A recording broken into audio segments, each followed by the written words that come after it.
What up, pedalheads? It's me, man, Eddie Monster here, back with another edition of 5 Minutes or Less. That's right, heavy metal reviews at breakneck speeds. But today's episode is a little bit different. That's right, because we are talking about BKFC, Bare Knuckle Fighting Championship. But before we do that, remember, hit that subscribe button, subscribe to the channel.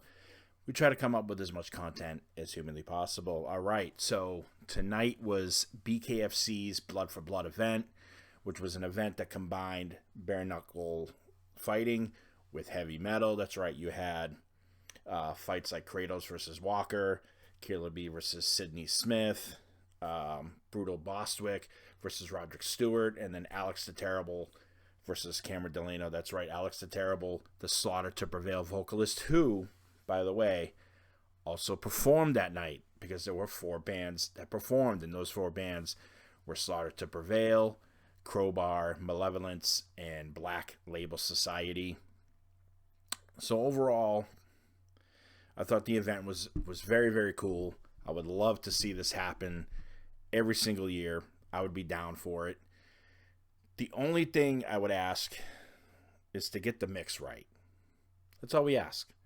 The first 3 bands, the mixes were terrible coming through on Veeps, and probably would be the same thing on DAZN and wherever else it streamed, I would imagine. But they got it right by the time Black Label Society came on and performed. So all was good, because Black Label's performance was absolutely amazing. All the bands were amazing, from Slaughter to Prevail, Crowbar, and Malevolence. The only problem with those 3 bands, unfortunately, the audio features were their only downfall, if you get what I mean. And then on the fight side, amazing fights. I think my favorite fight might have been Brutal Bostwick versus Roderick Stewart. That went all the way, I believe, to the second round, I believe. And Stewart took such a shot that he stayed down and he didn't even get back up. It was insane. Alex the Terrible, I was rooting for him.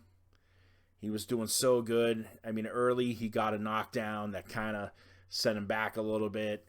And then going into the second round, there was another one. He managed to get a knockdown himself, but you kind of felt like he was just a little bit behind. And then eventually, to start the third round, he took a shot from Cameron Delano that the referee was like, sorry, dude, not happening. So the referee stoppage stopped that one. But Alex, congratulations. Job well done teaming up with BKFC. I honestly hope that this happens again. Great fights. And this was my first time watching BKFC. I had never watched this because I was like, a sports brutality.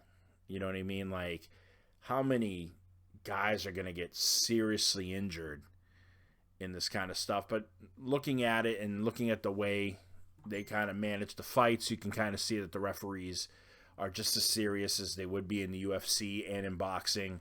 So this might just be my new favorite sport to watch, BKFC. I'm down. And I'm down, and I hope, again, that this happens every single year. It was awesome.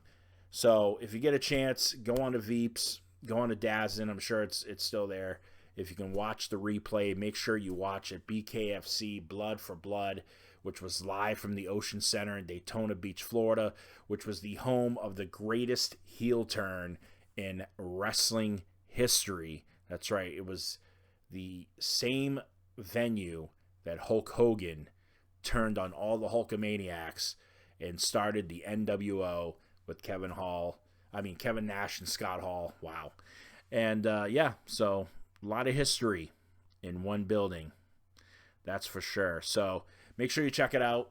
I loved it. I'll give the event an A- for a final grade. And reason it's an A- is the audio issues, as I said.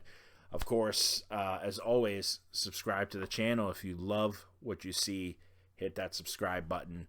And I'll try to come up with as much content as I possibly can. Stuff like this, which is a little bit outside the box, but it works for me. Stay metal.